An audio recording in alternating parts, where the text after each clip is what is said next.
Hello, everybody. Welcome to Pharmaceutical Soccer. I am so happy to be here with you through this international break. Doesn't matter what time of year it is, it could be National SC in full swing. International break, we're here for you to give you National SC coverage. Of course, I am the one that's here, not Valera, Shabilla, and Clay Trainum all the time. They decide to leave when they want to. So this week, who do I have this week? I'm here. This is Valer. I'm Oh, back. I have Valera. Okay, sorry. I'm the I have I'm Valera. the So I backbone just, of this show. are Yeah, you? I'm. I don't know. I just wanted to say that. I honestly. I mean, look, it wasn't. It was extremely impressive for you to do like a live reaction though after a match in Spain. It was kind of cool for you to be able to Yeah, do. my hair looked a little different than usual, I would say, but yeah, beard a little What bit. hair? Yeah, um, the setting was a little different, but I was happy to finally do it. Have have to do it internationally. As everybody saw. How was how was your trip, Blair? How like we haven't heard. This is your first show back in 2 weeks. How was your It trip? was lovely, man. It was lovely. I love Spain. I had been to Madrid already, so this was my second time in Madrid, but first time in Barcelona and Sevilla. Really, really lovely. It was a little too hot, but I'll take that over cold any day. I don't mind it. It's food great, drinks are great. The soccer is great. I wish I had seen some soccer. That was the only sort of thing that I regret is that we by the time we got there was the last day of the season, so there was really not any games where we were. So then the only thing, the second best thing, I guess, if you can't watch games, is to go to the stadiums and do those tours. So I ended up doing three different tours: one with Barcelona, one with Real Madrid, and one with Sevilla FC. Got to watch the Real Betis Chelsea Conference League final with a bunch of Betis fans. Yeah, Unfortunately, you it did. did not go well for them or for me. I was cheering for Betis, of course, because who cares about Chelsea? But it was good, Right. man. I mean, I got to experience some soccer, at least some local soccer. Spanish people are nice and lovely. I love their culture. I love their food. It's like a nice mix of European, but it has some like Middle Eastern influence, like architecture wise and stuff like that. So it's cool to kind of see that all mesh up in there. But happy to be back into the routine. And today we're recording on a Monday, and today was a really strong day back in terms of soccer coverage because the USMNT is in town, and I've been pretty busy with them. Yeah, no kidding. Saw your Instagram stories and stuff like that when it came to actually covering the U.S. men's. Who? What happened to us? Remember when we were just here? Remember when we were just a podcast? Now look at us. Well, look at you specifically. But Well, while Clay is gallivanting in Austria right now, trying to I don't know find the next Red Bull Salzburg young talent to bring to NSC. Um, well, question. So, question for you actually: did anybody ask in Spain like what you do specifically for like MLS, the club, and like what were the reactions from people in Spain if you did talk to anybody about what you did when it came to MLS and the reactions surrounding it? I'm gonna keep it real with you, Chief.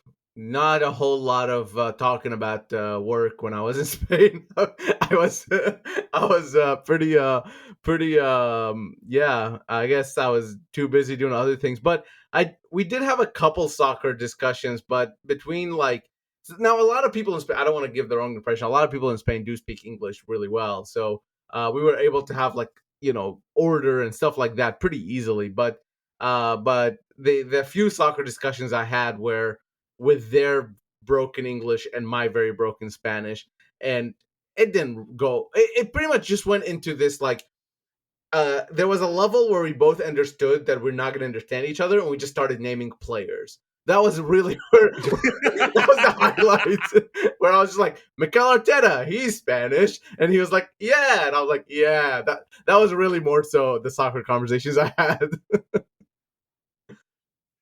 Well, I love that. We are here in an international break. No National SC match to talk about, but there is some stuff going on. Full Lair has. Oh, my weekend was really good, by the way. Thank you very much for asking. I know I didn't go to Spain or I'm currently in Austria like other cool people, but you know what? I'm here for you. I'm not like Valer and I just call this a job like he just did a couple minutes ago. No, I do this because I love our patients so I had a good weekend. Thank you so much for asking, Valer. Thank you for caring. I appreciate it. U.S. men's national team in Nashville this week. Club World Cup coming up as well. Let's start with the just kind of national team. We'll talk more about it in the third segment, but you've been doing a little bit of coverage. Match coming up tomorrow.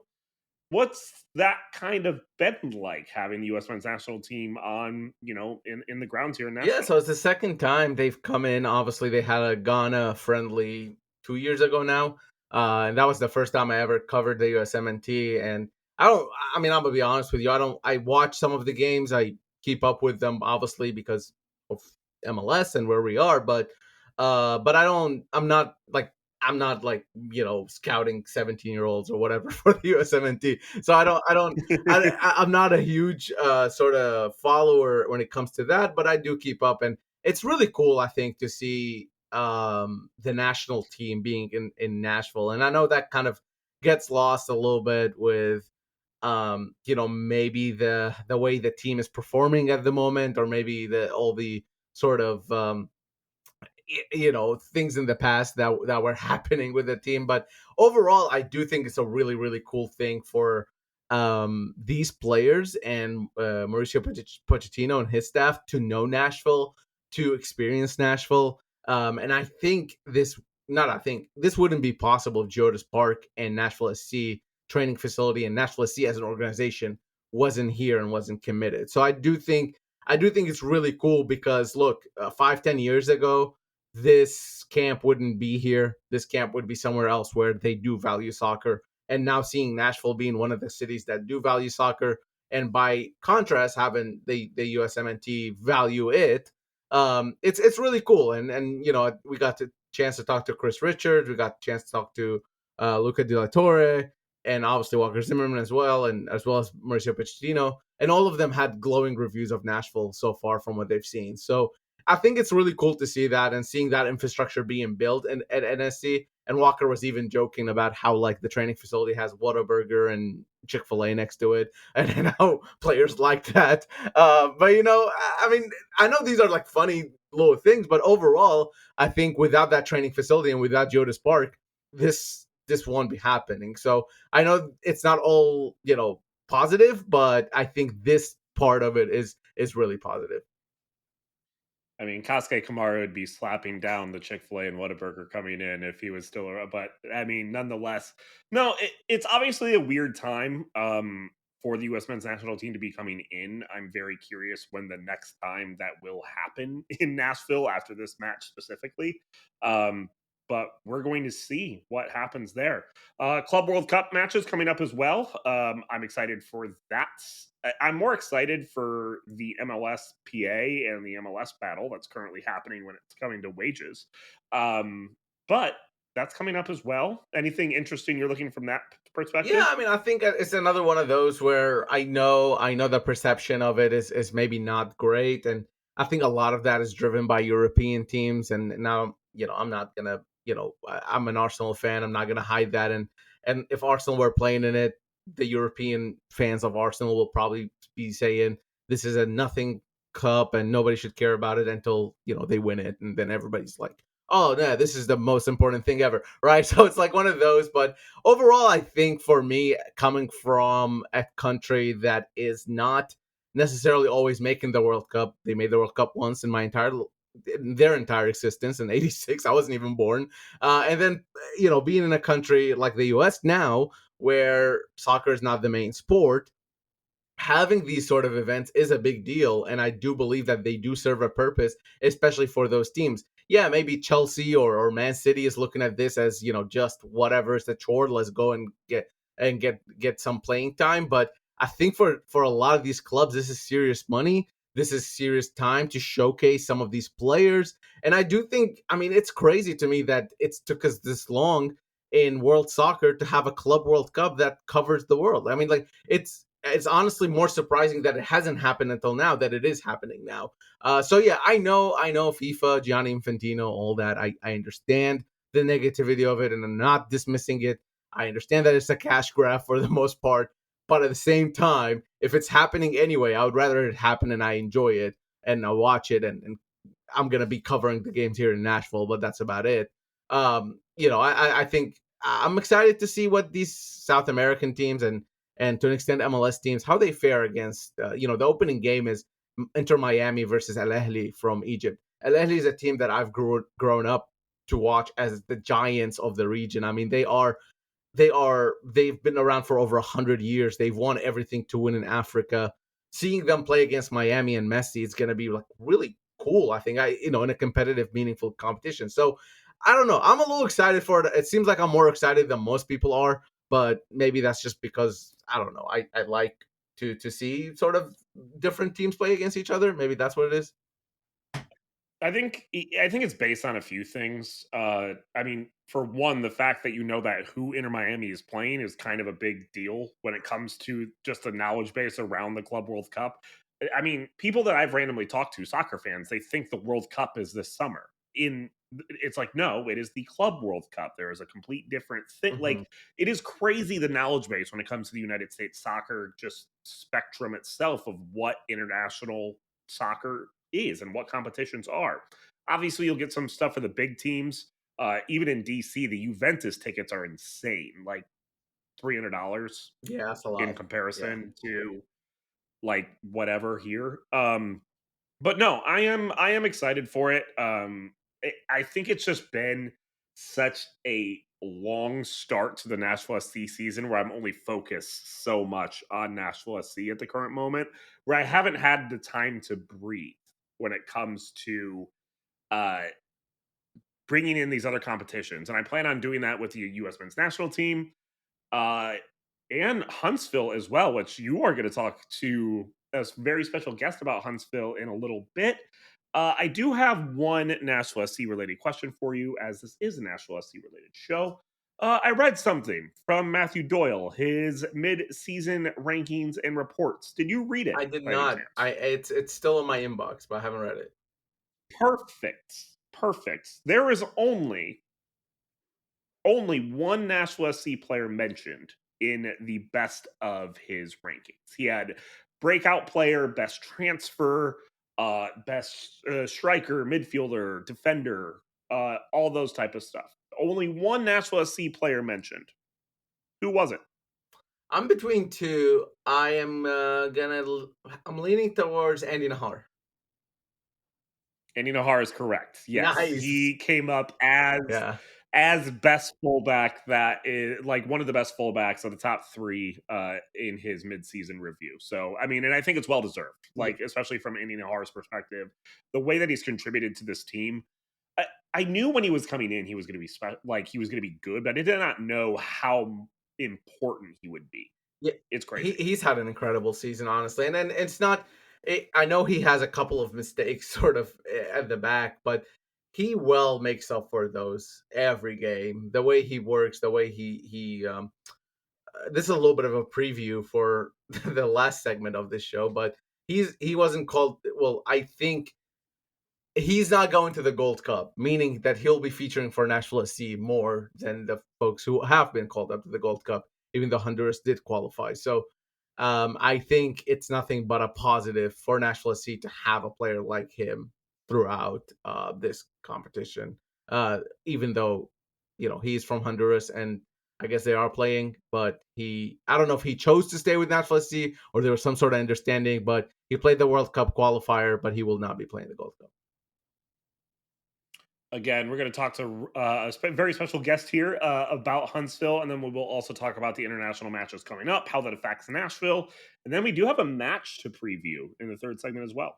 And we're going to do all of that next, right here on Pharmaceutical Soccer. Welcome back to Pharmaceutical Soccer here for a second segment, a very special second segment. We're talking about Hunstville City FC with one of our incredible contributors here at 615 Soccer, Ronan Briscoe. So, Ronan, thank you for joining the show. Yeah, no problem. What's up? Yeah, happy to have you on. Ronan and I took a trip with producer Joel actually down to Huntsville Yeah. before the season started, and we kind of got to look around and see what sort of operations they have running there. So I'll do one more plug for those. We wrote 3 stories on that, and Joel took some incredible pictures as well. So I'll do one more plug on those. If you go to Inside Huntsville, the stories on 615soccer.com. You do have to be a subscriber. Maybe they're free now, actually. I don't know. It's been a minute. So go read them. They're good stories. Ronan did great job on his part. But more importantly, the reason we have Ronan here today is because he covers Huntsville City FC. Yep. One of the few people who cover Huntsville City FC. And more importantly, he does it for 615 Soccer. So thank you for being here. And can you tell us a little bit about your role within 615 Soccer and what you do? Yeah. So I pretty much exclusively cover everything below the first team. Um, so the academy, I keep as close an eye on them as I can. It's not easy to follow them. It's a little bit easier to follow Huntsville, um, but not being able to rewatch games on MLS Season Pass kind of sucks. So I have to watch them live. But Mhm. I've been down to Huntsville 2 or 3 times since we went down there for games. And yeah, I'm just the sicko that watches Next Pro for this organization here. So, so in terms of the Huntsville games, now most of them, if not all of them, are on season pass, right? For folks who want to Yeah, watch them. Okay, but sometimes they're on YouTube for some reason. yeah. So Okay, I don't know how they decide that, but this one coming up Wednesday against Atlanta 2 is on um, YouTube. So it'll be on YouTube and the MLSNextPro.com website. okay. And are they free on MLS Next Pro, or do you have to Yeah, have no, they're season free. pass? Okay, okay. Yeah, So for folks who don't have, I guess, MLS season pass, they can still watch them. And the YouTube ones are obviously free for everyone right. on YouTube. If So you're so inclined to watch Next Pro. yes, which we will get to talking about, of course. Huntsville is one of those teams that's a little interesting. When we went down Right. there, they're trying to sell you on the not trying to sell you. They do sell you on sort of the city embracing the team and having its own identity, not being just a second team, right? But at the end of the day, their job is to kind of produce players for Nashville SC, and that's the reality of where they're at. But before we get to Huntsville, actually, because since you mentioned the academy, um, how closely do you follow the academy, and what sort of access does U17s, I guess, or U18 players what sort of access do you get to those sort of talents? So basically, anybody can show up to games at Curry Ingram. And anytime I'm free on a Saturday morning, and if it's not raining, I'll head over there. Um, and you can watch. I usually just watch the 15s and the 17s. Um, because I don't want to. I've seen over the years what covering kids too young can do to them, and Mhm. so I try not to do that. But yeah, the 15s and the 17s, or I guess they're the 16s and the 18s now. Um, yeah, anybody can watch those games if you just go to Curry Ingram. Occasionally, games at tournaments are streamed. Other than that, it is radio silence. You get to see score lines on Twitter sometimes, and you get to see goal scorers sometimes. So unless a parent who will let you, log into, they have a thing where they can watch film. Mhm. And unless you know someone with that access, you're not watching the games. It's really difficult. But you rely on your eyes when you go there, and Yeah, obviously you have an eye to spot talents of a younger age, perhaps. Now, for Huntsville, now those talents are being scouted by Huntsville as well. Not right. scouted, I guess they're being looked at by Huntsville as well, and some of them do make the jump or go in there for a little bit and Yeah, train with Huntsville and maybe come back and all that. But before we get into specific players, maybe and maybe we look at some of those academy players as well. I just want to ask, in terms of Huntsville City in general, what coming into the season, they finished outside the playoff positions last year, right? right. Comfortably. Uh, Yeah. yeah, one of the worst teams in the league last year, I would say. And then they have a new coach, with what, like 10 games to go, Yeah. less than 10 games to go, and that and and now we're seeing a side that is maybe improved, that's doing a lot better, that's kind of competing. Yeah.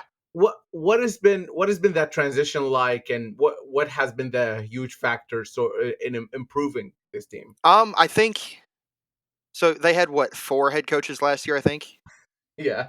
Um, I think by the time Chris O'Neill got in late, the season was already over, and their director of soccer operations, Matt Cairns, told both of us that they had pretty much already decided who was staying for 25 and who was not going to be around.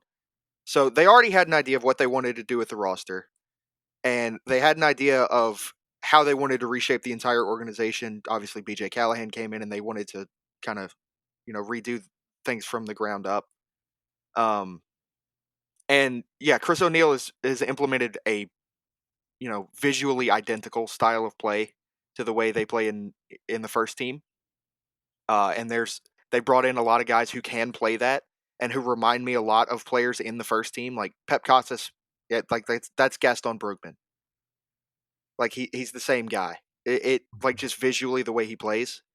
Obviously, there's some that they did bring back. Ethan O'Brien came in right around the same time Chris O'Neill did last year, and he's been super super important for them.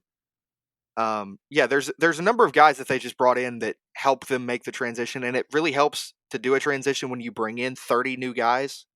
Yeah. But yeah, they've made that sort of shift really really impressively to me. And in terms of looking at the standings, I mean, is this where you expected Huntsville City? Is this where they were expected in terms of MLS Next Pro? It's hard because, like I said, they brought in a ton of new guys, so it's hard to really tell that. And right now, like nobody has played the same amount of games, so it's even harder to get a gauge on where they really sit. Like they've played 11, and they're in 6th, tied or like 1 point behind Revs 2. But in 4th is New York City, who's played 14 games. But behind Huntsville in 7th is the Union 2, who have only played 9 games. Like Next Pro is just such a volatile. It's really hard to get a read on. But no, I'm not surprised that they improved on being probably the worst team in the league last year. They brought in a lot of guys who had Next Pro experience. They brought in a lot of guys who probably have MLS roster ceilings. I don't know where exactly in the roster, but MLS roster ceilings. And they have implemented a style of play that works. So the expectation coming into the season was obviously to improve because of Right. all those changes that you've been talking about, and also Chris O'Neill seems to be getting getting a lot out of these players. And I think you would know this more than me, but it seemed like the team started improving last season under Yeah. Chris O'Neill in terms of results and sort of development, and obviously with BJ Callahan, those two seem to be working together pretty frequently based on what we heard and we were talking about Right. when we went down there and talked to them. So how is what is the assessment on Chris O'Neill so far? I know this sort of development coaches, maybe they're not as important within the organization as a head coach within the first team, but what is the impression on him from the league and from the Nashville SC organization as a whole? I would have to say it's been as close to a home run hire of a Next Pro coach as you can get. Um, they've established the club wide identity they wanted to. And that's really evident in Huntsville, and they're winning games, which means people are coming through the turnstiles, and Huntsville is basically paying for itself, which is a huge part of having that kind of minor league approach to the way they do things down there.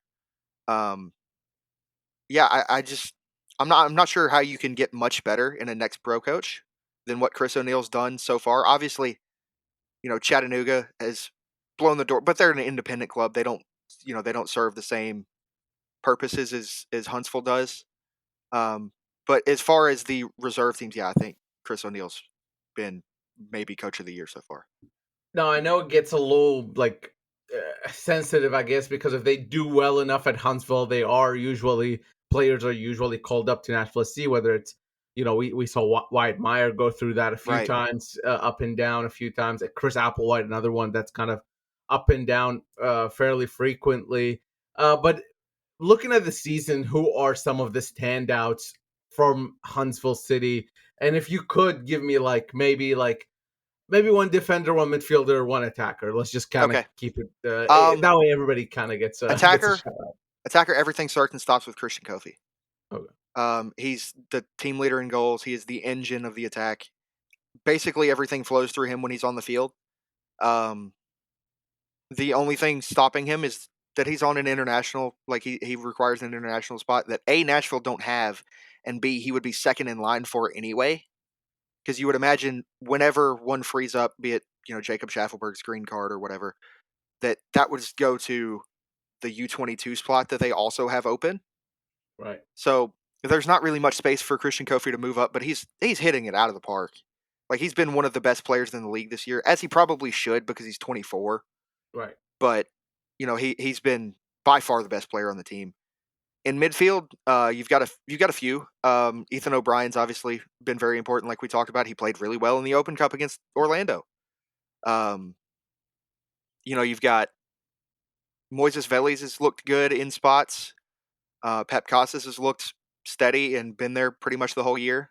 There's a lot of guys there. Defender Blake Bowen, he's the captain. He has run the team, and he is super important. The two center backs, Kevin Carmichael and Zach Barrett, I thought have played really, really well, especially lately.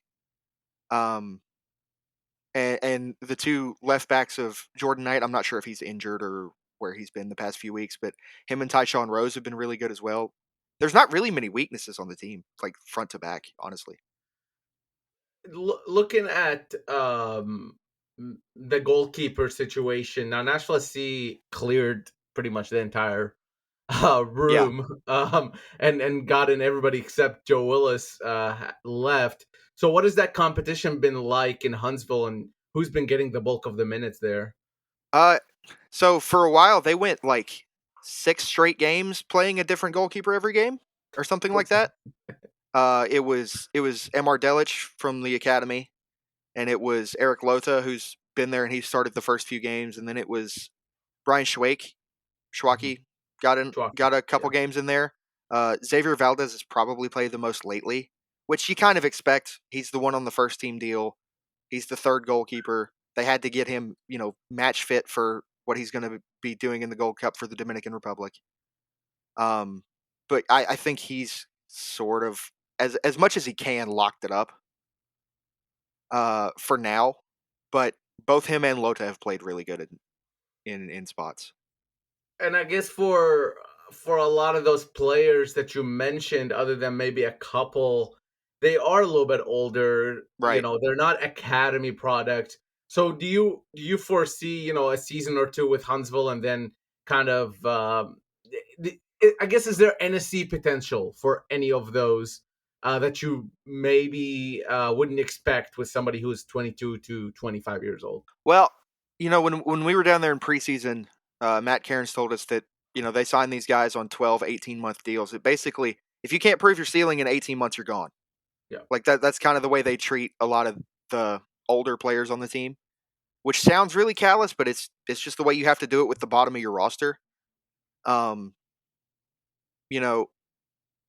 not really, I don't really think there's anyone who has necessarily earned like that, just jumping over somebody that's already in the first team. Obviously, you have guys like Wyatt Meyer who are on the bottom of the roster and are going to be shoveled back and forth. Right. Ethan O'Brien's kind of the same boat, but he's on a Huntsville contract. But yeah, it's just I think a lot of them have that sort of bottom of the roster ceiling. It's just a lot of them it's situational. Kofi with his international spot. A couple other guys would require international spots. Jordan Knight, I think, is one of them. And a lot of them just have a lot of guys in front of them, especially in the midfield. Yeah, and then especially looking at the Nashville SC roster in the midfield, Yeah, it's pretty like there's just a ton of guys. Yeah, there are a lot to kind of weed through, but I guess let's go to the other sort of type of players that Huntsville keeps. So there's the sort of what they call them, culture setters, right? I think something like the older players maybe, and then there's the academy up and comers, the Applewhite. Obviously, everybody knows Applewhite because he's on a homegrown deal. But there are others from the academy that get that chance at Huntsville, maybe not play week in, week out, but get a few minutes here and there. So what have you seen from this half of the season in terms of academy players coming in and being involved with Huntsville City? Well, usually those kind of players, especially if they are in the academy, they'll come in probably over the next few weeks because the academy season wraps up this weekend into next week with MLS Next Cup in the Middle Tennessee area. But there's been a few that have already made matchday squads. Gabriel Alonso was a kid they brought in from Inter Miami around the same time they took the academy director from Inter Miami. Yeah. Um, And the U17 coach, because yeah, that's what they took basically the whole, and they took Pep Casas from Miami too. They just raided the building. But Gabriel Alonso was one. He's made a few matchday squads. Thaddeus Sawyer's made a couple matchday squads. Tristan Tropiano's made a couple matchday squads. But that'll increase, I think, as this academy season's over. The kids have got to play something, Yeah. and the best of them will get their opportunity. I think one of the harder parts is that so you have the U18s and then the U16s, and I think the U16s are just the better age group, but they may not be ready to play professional soccer yet. Right. So you've got to kind of just pick and choose. I think there's a couple that could make the jump, but it's hard to tell. Now, any Nashville SC fan listening to this will probably wondering, well, what happened to Adam Sipic and Isaiah Jones? Those are the Right. two homegrowns other than Chris Applewhite. Again, I feel like we've talked about this show for Chris Applewhite, so I'm not, he seems like more of a Nashville SC player at this point anyway than Yeah. Huntsville City FC player. So in terms of those other two, are they getting any minutes with Huntsville, and what does that look like? What positions are they playing, and how are they faring with the professional game? So Adem Sipic, he is kind of that second or third striker right now, but he's 18. His contract runs until the end of 2027. I'm not particularly worried about it right now. If we're having this conversation next year, I might be a little bit concerned that he's not playing very much and definitely not scoring very much. But right now, he's got to earn it. He's got Gio Miglionetti in front of him. He's got Gunnar Studenhoff in front of him, both of which are very good next pro capable strikers. And he's developing different parts of his game. I think he's not quite as reliant on his physicality as he has been in the past. When he came up from the academy, he was bigger and stronger than every other kid in MLS Next in the academy ranks. So he could just body everyone out of the way, and he could not do that in Next Pro, and it was a really tough adjustment for him that first summer and the next season, kind of. But I think he's gotten better overall as a striker. And then Isaiah Jones is, they signed him kind of early in his development cycle, and he was really, really raw. Last year, they played him at left back, and he really could not do that. He was small, and he wasn't really strong enough to defend wingers like that. And then they tried him in the midfield, and he was a little bit better, and he improved his passing range as the season went on. This year, they've got him playing right winger, and he is unrecognizable on the ball. And I don't know what happened to him over the summer, but he is a totally different player. And he's still got a ways to go. Don't get me wrong, but I never would have thought I would have seen Isaiah Jones starting at right winger in any level of professional competition. So that's kind of, I guess, the journey of a younger player of it's just finding where you fit. Yeah. And look, I mean, Nashville SC have put under BJ Callahan. We've seen players kind of play quote unquote out of position. I mean, Josh Bauer seems to be the second best right back, and third best left MLS, back too. Yeah. Other than Andy Nahar, who's the best right back in MLS. So I think that's kind of the beauty of this BJ Callahan or I guess BJ Callahan system that you can call it. But Chris O'Neill seems to be kind of employing that down there in Huntsville as well. We'll let you go here in a little bit. But one last question I have is about MLS Next Pro in general. You mentioned Chattanooga, so it's like an interesting league because it's got a few of these independent teams, and it has all the second teams, but it's a young league overall. Chattanooga seems to be just destroying anything that comes their way and leading the way. But what is, I guess, how is the league now? What does the quality look like? Does it feel like there's that quality? And then how does these sort of independent teams mash up with these second teams? Yeah, so I think it's probably somewhere between USL League One and USL Championship, which is that's fine. Mhm. For the age and caliber of player you usually want in Next Pro, that's fine. Um, Chattanooga is like they're the best team in the league, but not for reasons you would expect. It's not because they're throwing a bunch of money at players that have no business playing with 20-something-year-olds. They've got their USL Championship quality guys. And then they've got 40-year-old Eldon Jakupovic in goal, who was holding goals to prime Eden Hazard a decade ago, and is now playing in MLS Next Pro and Cary, North Carolina. They're a really fun team to watch, because they know they have Eldon Jakupovic back there, and so they don't try to do things going forward. Like, they are a bunker and counter team at their heart. You've also got Carolina Core is another independent team. They're not very good. Right, and Uh, I was gonna say that, like, it's not like independent teams are somehow like just beating every MLS team. I mean, Carolina's 13th right now, yeah, with so it's not a rule, I guess, that if you're an independent team, you'll be succeeding in the league. yeah. No, so like you've got your two teams, your like true two teams that play in front of empty stadiums with friends and family in the stands and nobody else, which is kind of what Huntsville's going into midweek against Atlanta too. Like, that's just Mhm. if Clay were here, he's been to an Atlanta 2 game before. He will tell you it is friends and family at those games. I have been to an Atlanta Yeah, 2 it is game as friends and well. family. Yeah. Nashville SC. So Atlanta 2 used to be in USL Championship. So Nashville SC played them in USL, and we went to Kennesaw State, which is where Atlanta 2 Yeah. plays. Yeah, it is definitely that's where I got yelled at by a mother of the one of the players of Yeah. of So, Atlanta 2. That's the level we're talking about. So yeah, yeah. I guess that never improved. So that's the kind of stuff you got that's most of the league. You've got, your couple of independent teams. I think a couple more are joining. There's one in Jacksonville, I think. Mhm. That's coming, and I think Cleveland, maybe, if that was Next Pro. I don't remember if that was Next Pro or USL. And then you've got, your sort of minor league models, which is what Huntsville is, and the Town FC out in the Bay Area or whatever. But that are kind of somewhere in between, where, Yeah. yeah, they're like, it is minor league baseball, but for soccer. They are going to do not get attached to any of these players. They're not going to be around for long, but they do serve the interests of that fan base, and they want to win games and make money in that city so that they don't have to spend a lot on this big extra roster that they've got. So, where do you see the future, I guess, of MLS Next Pro? I mean, do you foresee? Kind of, I keep thinking that eventually that's going to be Division 3, and then MLS. I feel like they're just going to have a Division 2 for these independent Right. teams. Or do you think they're going to keep that mixing those just so the two teams can have that experience of playing against professionals? It's hard because, we've got this next round of soccer wars looming on the horizon. Yeah, it's So coming. for all we know, that we could say something, and then in a decade, MLS acquires the entire USL pyramid and everything's back to the way it was.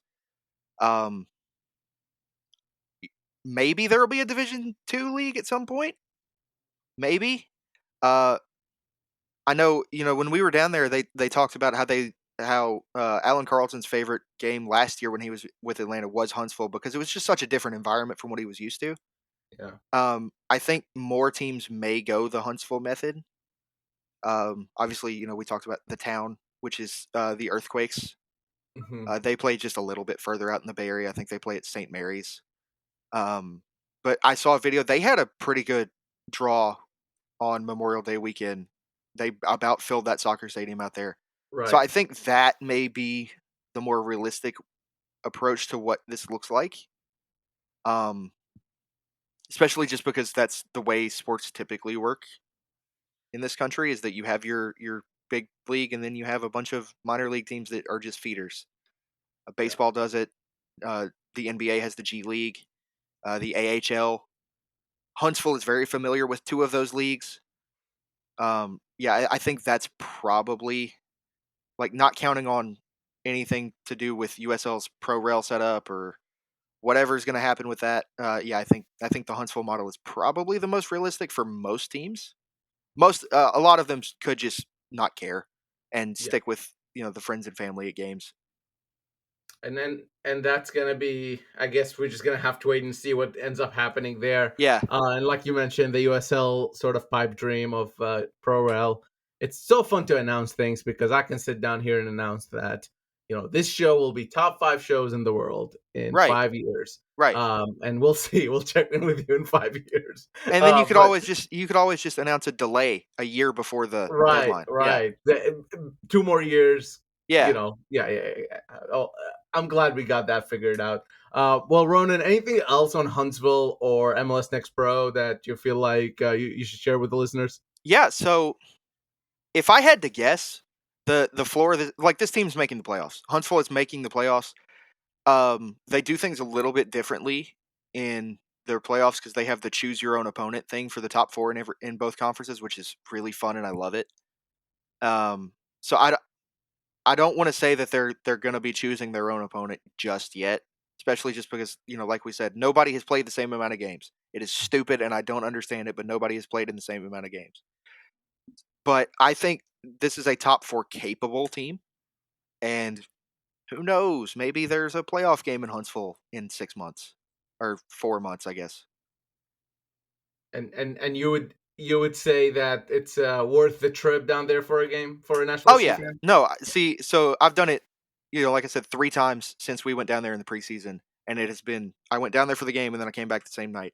I'm getting home at midnight, and it sucks, but it's not that bad. It's 2 hours. You get down there, and it's a nice little atmosphere they've got there. Especially the last one I went to was when Atlanta played in Huntsville, and they had, I want to say, 15 people short of 5,000 was the announced Yeah, attendance, and it was great. yeah, They it's really people good. were loud, and yeah, it was great. Yeah, and I know for folks who maybe aren't familiar, you're saying 5,000. Just keep in mind this is 5,000 people in Huntsville, Alabama, watching Yeah. Division 3 soccer. So like, let's in perspective, that's actually really good numbers. No, yeah, Uh, you'll see, USL like League 1 and League 2 and NPSL teams, they'll make a huge deal out of, they'll get, 7, 8, 10,000 people for one game. Like this is a team that's right. averaging 3 or 4,000 a game, which is really, really good for the level. And I guess says a lot about, the city of Huntsville and their willingness to support their minor league teams. Yep. Obviously, they support the Trash Pandas really good, and they have the Havoc in hockey, and yeah, it's a great town, and it's a good atmosphere, and I'd recommend everybody that is able to go down there. And just to give a little tease, we will have some stuff on 615soccer.com based on what to do in Huntsville, written by folks who are in Huntsville, Ooh, who live in Huntsville. We're working on a nice little subscriber spotlight piece, similar to the one we did for Atlanta, but this one will be maybe a little more extensive since Huntsville. So you'll have a little bit of a guide to when you sweet. make that travel down. And yeah, hopefully, I say we are working. I'm just kind of here. They're working on it. They're Yeah, gonna give some recommendations, and we'll publish it on the site, and I think it's gonna be really helpful for NSC fans. Well, Ronan, thank you so much for yeah, joining. Before you go, let people know where they can find you and where they can find your Huntsville work. yeah. So I cover Huntsville for both SoutheastSoccerReport.org and 615 Soccer. Since this game Wednesday is on YouTube, I will do a film room for it. I'll cover the big parts of what changed the game and stuff, and it'll be great. And I won't sleep very much doing it, but it's whatever. And I'm on Twitter also. I don't really do much Instagram because my family follows me on there, and that's awkward. But Twitter's yeah, I'm on Twitter all the time. At NSC_Ronan, and yeah, All right, Twitter and 615soccer.com. You know where to find him. Thank you so much, Ronan, for joining, and we'll thank talk to you. you somewhere down the line. Yep. And we are back right here on Pharmaceutical Soccer. Thank you so much, Ronan, for bringing the knowledge when it comes to Huntsville and MLS Next Pro. It's just good. We don't normally have the time to get that kind of insight. So, really do appreciate Ronan kind of hopping on and helping out with that. Again, you can see more of his coverage on all socials and at 615soccer.com. Please make sure you do check that out. Would love to have you be a part of that. We are covering everything from the U.S. men's national team to Nashville SC to Huntsville. We're really kind of broadening our reach, so please make sure you do check that out. Of course, also farmersoccer.com for all of your favorite merchandise from us. So make sure you do check that out. Okay, we do have a couple other things to discuss. International matches specifically to talk about. US did play one already against Turkey. I Hold up. Turkey. Turkey, right? Turkey. No, I don't know. Is Yes. it? Yes.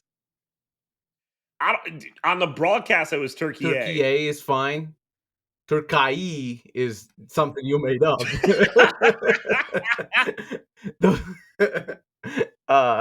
Turkey is okay. I'll accept that. Yeah. All right.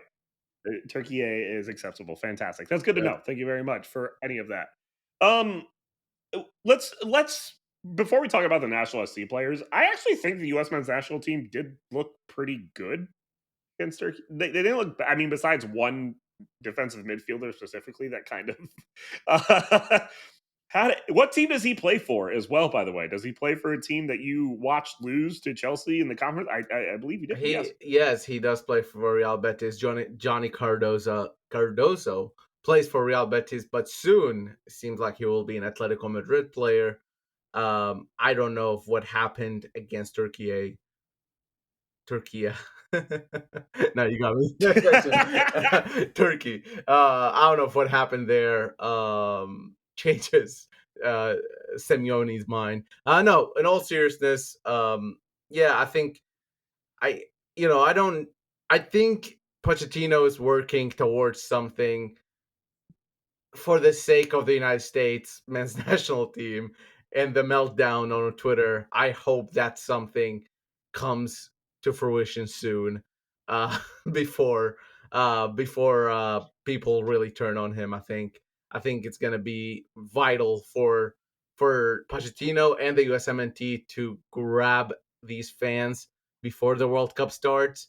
And I know it's a year from now, and that sounds like a long time, but in national soccer terms, that's very few games. And they're just really gonna need to show up and show off in this Gold Cup, but also after that, because I think this is where you gain momentum. This is where you get the fans behind you. And as Pochettino, it takes a little bit for his style maybe to stick, but results are gonna have to come. No matter how good you play, if you keep losing, it's just not gonna. You're gonna have to get results. Yeah, absolutely. I mean, like we saw this kind of excitement level with Nashville SC dip in the same way when they weren't getting results. Like it's the exact same thing. If you do not get results, the excitement is not going to be there. And you could have a World Cup here coming next year, and yes, that's so soon. Like it is incredibly soon. You don't have a lot more runway to kind of build that excitement back up for your team. And I hope all the players can buy in, the managerial staff can buy in, US Soccer, the federation can buy in because I mean, I don't know. Cuz I want it, I guess. Let's Well, just go with it I took want that. 22 years to have the World Cup at U.S. soil again, and I wouldn't be surprised if we go another 30, 40 years before it's back in the U.S. soil, if not more. Let's be honest. Yeah. So if you're not going to capitalize on this, I don't know. I don't know what else you're capitalizing on. I mean, this is it. Well, there were some Nashville SC players in other spots, not just including the US men's national team. Do you want to just kind of give a rundown of the players that we have and what kind of happened with them in their matches? Yeah, so a total of 6 Nashville SC players went on with international duty. Most of them do have a game coming up Tuesday, so obviously we're recording on Monday. We don't know what's going to happen there, so something for you to watch. But Andy Nahar played 90 minutes against the Cayman Islands in a win for Honduras there. They do have a game again Tuesday. But like I said in the first segment, he will not be joining the Honduras national team for the Gold Cup. So that is a plus for Nashville on the Nashville SC side, because that's that's 3 more games that he's not going to be playing with the national team, and he will be back with Nashville SC. The next player is Jacob Schaffelberg. He started the game against Ukraine. Canada ended up winning 4-2. Played about 60 or so minutes there. They have another game again Tuesday against Cote d'Ivoire or Ivory Coast. And then he will then join the Canadian national team to the Gold Cup. So Nashville SC will be without Jacob Schaffelberg for a little bit. Moving on to Patrick Yazbek, who played the second half for Australia against Japan in a huge win. It was a 1-0 win in the last minute, and Yazbek did contribute to that second half as he got on. Australia's almost, I mean, it's unless they lose like 8-0 and another opponent wins 8-0, they're not gonna miss the World Cup. So they're almost at that automatic spot in the World Cup, and they'll play in Saudi on Tuesday as well. That's why I said all these games happen on Tuesday. And then Valdez, Javier Valdez, the goalkeeper, who we talked to Ronan about, who plays a good amount for Huntsville, but is on a Nashville SC contract. He was on the bench for the Dominican Republic against Dominica, but they will be playing on Tuesday, and then he will be going with the team to the Gold Cup as well. So that's 3 more games after that. So Nashville SC will be without him as well.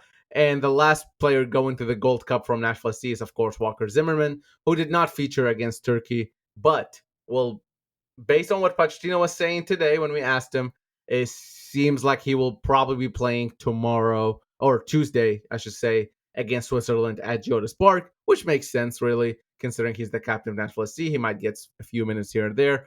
I wouldn't be surprised if he started that game. And the last player is Matt Corcoran, who is in Egypt with the U20s. It's really hard to get results for those games. Apparently, some account was saying that he started. I honestly don't have any idea. But they played Norway, and they might be playing Egypt, but Google tells me the game is canceled, but I really can't get any information. So I have no idea. Just do it. Just go. Go ahead. Or not. Okay, Clay joined the call and then didn't say anything. I figured it's more disruptive if I don't say anything. How y'all doing? Yeah, I mean, kind of. Kind of. You kind of won that one. Well, I had to get Valer back after doing it to us last week. So I hope you guys are having fun recording. Wow, the ego on this guy. He wouldn't let us have one episode without him. You thought I wouldn't hear you? No, I knew you'd hear me. I didn't think I'd be awake when you guys were recording, but here we are. It's 11:16 at night. And I'm going to Zurich in the morning. Oh, Well, we are almost done, so 11:16. thanks for interrupting. Any prediction for Chicago before you go? 7-1. Who? Chicago. No. I'm going to say you can follow me at Clay La Soul on Twitter and Instagram, especially if you want to see photos of my dad sleeping in interesting places, which has been a undercurrent of the last couple days. And you can then watch. I'm not going to be able to watch the Nashville USA Switzerland match because it's at 2 a.m. over here, which is ridiculous. I thought I was going to watch it in Switzerland, but I don't think I'm going to wake up at 2 a.m. to watch that meaningless match. So as for Nashville and Chicago, I don't know, 4-1 with the Hani hat trick. Wow, yeah, Europe is rubbing off on this guy. So Awesome. Thanks, Clay. Thanks, Clay. Somehow your internet from Austria is better than Steven, who's in Orlando. Okay, yeah, I mean, it's Orlando. Which is wild because it took forever to actually download this app to do this because I tried to do this a few minutes ago, but yet it's still better than Steven in Orlando. That's not shocking. He is the AV guy. Anyway, I will see you guys later. Bye, have fun. Bye, Clay. Thank you so much for the prediction. A couple other things I think I did want to mention just from the MLS wise before we go into Chicago. That I mean, it would be a good segue, but I'm not giving Clay that satisfaction. I don't understand this weird. We're going to play 4 matches during the international break of MLS. I don't get it. It's fine, but shout out to Vancouver for winning that match. Daniel Rios with an awesome strike, by the way. I don't know if you saw that. It was kind of fantastic. Also, shout out to LAFC and their fans and supporters for going a full 90. The fans went silent for 90 minutes in support of the same thing that La Brigada went through when it comes to the raids, the ice raids that are going in downtown right now in LA. So shout out to LAFC for what they do. It was a Sunday was a weird night. Let me explain a little bit on the international window. So essentially, there are multiple international windows, and Nashville and MLS clubs get to choose which ones they will play in.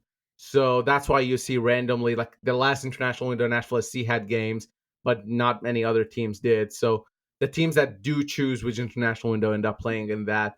It's not ideal, but I wish there were no games during international windows.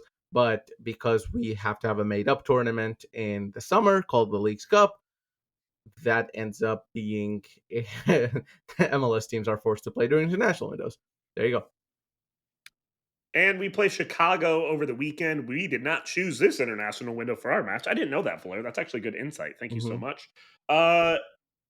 We had a pretty okay result against Chicago the last time we played them, right? Yeah, you know what's funny? Chicago's last game was a 7-1 win against DC. So I don't know if they're like ramping up because they're like Nashville's coming. We have to give it back. But yeah, the last time Chicago and Nashville ended up 7-1. Obviously a pretty historic night as BJ Callahan took on Greg Berhalter. There was a lot of storylines there to follow. But since then, Chicago lost only once in the 8 games since then. They've been kind of on a tear, really. The last 2 games, they beat Orlando 3-1 away from home, and then they went to DC and beat them 7-1 in DC. So the DC one is less impressive. The Orlando, the Orlando one is really what I'm talking about here. That said, Nashville SC did draw DC at home, so who knows. That's the worst part Yeah. about it. That is the worst part about it is that we drew DC. But Chicago's right there. They're 1 game behind Nashville in terms of games played, and this win will catch them up and put them sort of in that elite of the Eastern Conference if they can get a win. So I think they'll be up for it. It's a team that is definitely coming to be much better than it was without Greg Berhalter now that he's in charge and kind of taken over. Not a perfect team by any means. Still has some faults. So I think this is going to be another draw. Maybe Nashville SC fans will not be happy about it, but going away to Soldier Field, one of probably not the best atmospheres and not the best pitches in MLS. I don't know how else to say that nicely. But going away there and coming up with a draw, I think would be a positive result overall. And I do think that's what's going to happen. I wouldn't be surprised if the Chicago players had a little bit extra to give based on how things went in Nashville. But I'll settle for a 2-2 draw with goals from Honey and Sam. Let's keep it like what was said, like chicken and waffle or whatever. That yeah, Hot chicken on a on a biscuit, biscuit. which doesn't make any fine, whatever. I was so mad at that, by the way. How you could tell? Give us Tony and Ross back for commentators, please. They at least know. Tony at least knows about the chalupas and all the good things here. It's fine. I'm gonna go with a 1-1 draw. I'm with you, Valer. I think this team is in a weird, like Chicago's in a weird kind of positive spot. They also got the new stadium announced, which is super cool. So I'm sure their fans are kind of behind them. But I still think Nashville can sneak away with a draw. It may not be the best thing you can think of for a team like Nashville at the current moment, but a point on the road is still a point. If you win most of your matches at home, draw away, you would set a record probably for points in MLS. So that's what we're aiming for. And I think that's a great way to go. So thank you so much for listening to this show. We understand it was an international window and it was all over the place. Thank you, Ronan, again for taking the time. Thank you for listening to the show. We will be back next week. Valaire and I will. Me, the most consistent member, Valaire, the second most consistent member. Clay, not currently here, except for 2 minutes to interrupt again. Thank you guys for doing that. We'll see you next week. Thank you so much. Have a good day.